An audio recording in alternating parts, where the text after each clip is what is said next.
حسبنا الله ونعم المولى ونعم النصير. أعوذ بالله السميع العليم من الشيطان الرجيم. بسم الله الرحمن الرحيم.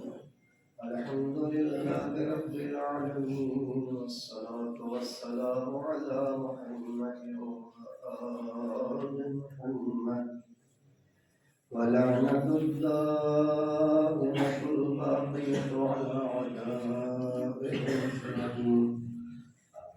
أما بعد فقد قال فاطمة الزهراء سلام الله عليها: صبت علي مصائب والندى، صبت علي مسرنا صبر میں صدیقہ طاہرہ ماتمداران و غمخواران سیدہ عالمیات، اس وقت تو اس پر علم جاسوس شہادت کی شب کے موقع پر اتنا ہی کہنا کافی ہے کہ رات کے 1:45 بجے کا وقت ہو رہا ہے. شاید تقریباً امیر المومنین صدیقہ عالمیہ کی اس وصیت پر تقریباً عمل کر چکے، جو ایک دکھی دل سے نکل رہی تھی. امت کی ستائی ہوئی بیوی نے جو درد دل بیان کیا ہے، تمام عالم اسلام کے لیے یہ لمحہ فکریہ ہے کہ رسول کی اکلوتی بیٹی اپنے شوہر سے کیا کہہ رہی: یا علی، مجھے رات میں آپ ہی غسل دینا، مجھے آپ ہی کفن پہنانا، آپ ہی قنوت کے فرائض انجام دینا، اور آپ ہی میری نماز جنازہ پڑھنا اور میرا جنازہ رات کی تاریکی میں اٹھانا. یا تو امیر المومنین وہ تمام امور تقریباً انجام دے چکے ہیں یا تقریباً اختتام کی منزل تک پہنچ چکے ہیں، مگر اس چھوٹے سے گھر میں جو غم کا بڑا ماحول ہے اس کو کون سمجھے گا کہ کیا ہو رہا ہے. رات کی تاریکی میں میرا جنازہ اٹھانا، میری تدفین کرنا، اور یا علی فلاں فلاں کو میرے جنازے میں نہ جانتے. جس کو کہا ہے، جن لوگوں کے لیے کہا ہے کہ میرے جنازے میں نہ آنے دینا، وہ مدینے کے باہر کے افراد نہیں ہیں، وہ مدینے ہی کے لوگ ہیں، وہ گوشہ نشین افراد نہیں ہیں، وہ غنڈے لوگ ہیں، وہ لٹیرے ہیں، وہ بدتمیز ہیں، وہ کمینے ہیں، وہ حضرت زہرا کے غاصب ہیں. اور انہی کو سامنے رکھتے ہوئے شہزادی کہتی: یا علی، انہیں شریک جنازہ مت کرنا. یعنی اس وقت جو سب سے سخت منزل ہے وہ مولا کے لیے. رات میں جو امور تدفین و تفصیل و تکفین و تحنین کرنا ہے مولا کو، وہ خود آپ کو کرنا ہے. غسل دیتے وقت مولا کا جو حال ہے، کفن و دفن غنوت وغیرہ کے لیے جو امیر المومنین حضرت زہرا، اور وہ ایک مشہور روایت کے جہاں امیر المومنین صلی اللہ علیہ وسلم کی چیخ نکل گئی. جب حضرت سلمان کھڑے ہوئے، بار مولا نکلتے ہی دامن کو تھاما، مولا بڑے بڑے صدمات سے گزرتے ہوئے آپ کو دیکھا. رحمت للعالمین کا انتقال آپ کی نظروں کے سامنے، ان کو دفن کر خود آپ نے کیا. مولا بڑا صبر کیا، اتنے سال آپ نے نکالے، لیکن ایسے چیخ کے روتے ہوئے میں نے آپ کو نہیں دیکھا. کون سا ایسا صدمہ تھا کہ جس نے آپ کو رلا دیا؟ آپ جیسا سامع امام بولے. مولا نے کہا: سلمان کی روایت یہ سلمان کو باہوں میں لے لیا. سلمان کی آپ پوچھ لیا تم نے. ارے جب میں غسل لے رہا تھا دیکھا رسول کی بیٹی کی پسلی کی ہڈیاں ٹوٹ گئی. فاطمہ اتنی دیر تو بیٹی میں رہی لیکن کبھی نہ کہا علی فاطمہ کے پہلو میں درد ہے. سلمان وہ ہم پر گزر گئے مولا یہ بہت منزل سے مولا کیا اور قنوت جو دیا جاتا ہے وہ کفن سے پہلے دیا جاتا ہے. غسل کے بعد غسل میں مولا چیخ کے روئے اب مولا کو قنوت دینا ہے. اس کے بعد مولا کو کفن پہنانا ہے. یہ دو منزلیں اس سخت غم کے ماحول و منظر کو دیکھنے کے بعد مولا نے طے کی ہے. ایک قنوت کی اور ایک کفن پہنانے کی. کیا حال ہوگا میر علی سے کوئی پوچھے اس کا کون احساس کرے گا. اور اتنے پہ اکتفا نہیں. دوسری طرف حسن و حسین چھوٹے سے ہیں جو ماں کی جدائی پہ، ماں کے انتقال پہ، ماں کی شہادت پہ رو رہے ہیں.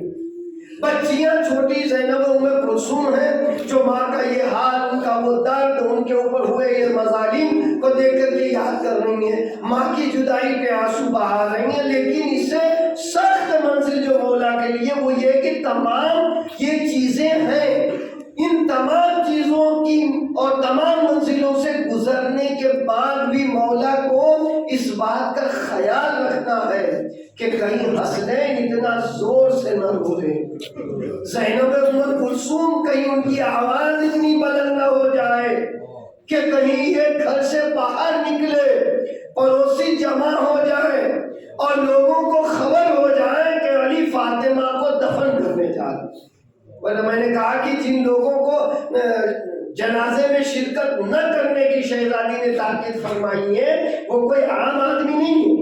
ان کی حیثیت کچھ ہو یا نہ ہو لیکن وہ گنڈے ہیں، وہ کمینے ہیں، وہ بدتمیز ہیں. جس نے زہرا کے گھر کو نہیں چھوڑا، زہرا کی آل کو نہیں چھوڑا، آپ کے گھر کے دروازے کو جلایا، آپ کے بچے کو شکم اقدس میں شہید کر دیا، علی کو رسی باندھ کے دربار تک گھسیٹ کے لے گئے. ان تمام اور وہ کہ جو دربار میں زہرا گئی تو اس کے بعد جب ثبوت کے طور پر آپ نے دستاویز پیش کیے ہیں جس میں خود پیغمبر اسلام کی تحریر دی تو پھاڑ کے پھینک دی. پھکا ہے، پھاڑا ہے، بدتمیزی کی ہے. ویسے کمی نہیں یہ دشمن ہے جن کو شہزادی کہتی ہے یا علی انہیں جنازے میں نہ آنے دینا. یعنی جو مظلومی ایمان کی وہ یہ ہے کہ خود آنسو روکے، خود غم کو ضبط کریں اور چھوٹے چھوٹے بچے جو موجود ہیں ان کو بھی تاکید کریں کہ بچوں رو، اور منع تو نہیں کر سکتا لیکن اتنی کم آواز میں رونا کہ آواز گھر کے باہر نہ جائے. اللہ اللہ مظلومیت ایمان کہ ایک طرف یہ سارے مسائل اور یہ تمام تکالیف و مشکلات ہیں اور دوسری طرف یہ ہے کہ اس کے اوپر اگر رونا آئے اور چاہے کہ دل سے روئے تو آوازیں بھی بلند کرنے کا حق نہیں. اور اگر آوازیں بلند ہوتی ہیں تو سامنے جو نتیجہ ہونے والا ہے، سامنے جو منظر آنے والا ہے وہ کچھ ایسا ہوگا کہ پھر اہل بیت کے اوپر کون سا ظلم کا پہاڑ ٹوٹے اس کو کچھ کہا نہیں جا سکتا.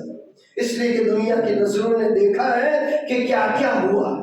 مگر بہرحال اس تاریخ شب میں امیر المومنین صلی اللہ علیہ وسلم نے شہزادی کے غسل، آپ کے حنوط اور آپ کے کفن سے فراغت حاصل کرنے کے بعد روایت میں کہ چند لوگ جن کو انگلی پہ گنے جا سکتے ہیں اتنے ہی لوگ بی بی کے جنازے بہت قریب سے جو جنازہ اٹھتے وقت شریک ہوئے ہیں اور پہلی بار یعنی جنہوں نے جنازے میں شرکت کی ہے 7 یا 9 افراد.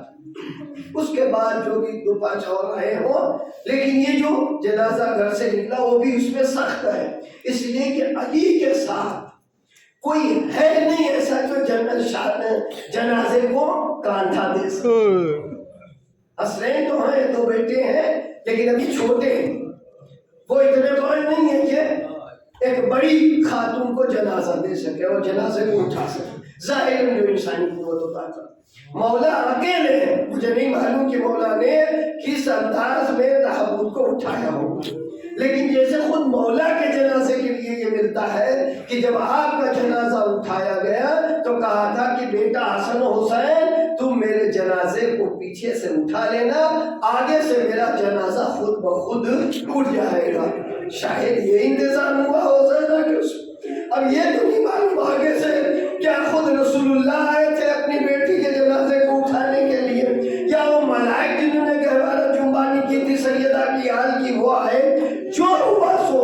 لیکن جب جنازہ باہر نکلا، یہ ساتھ 9 افراد ہیں، انہی کو لے کر کے مولا آگے بڑھے ہیں، اور اس کے بعد جب قبر کے کنارے پہنچے ہیں، دفن کی منزلوں سے فراغت کی ہے، اب مولا کے جو دل میں درد ہے یہ کسے بیان کرے، یہ دنیا کو کیسے بتائے؟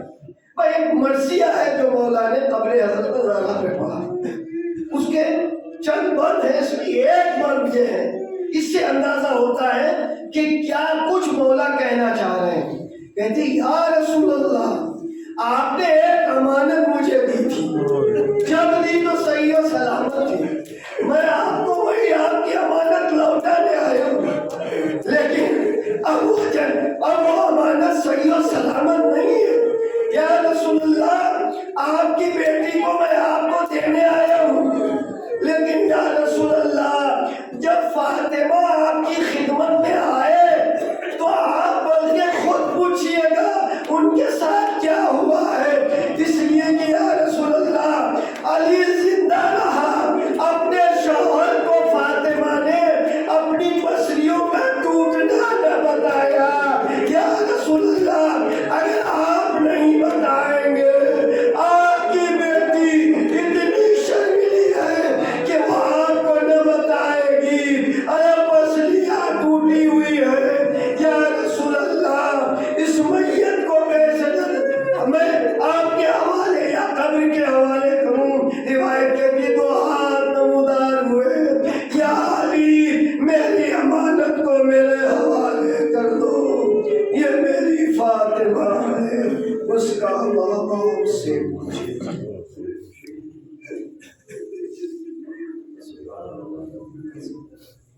اللہ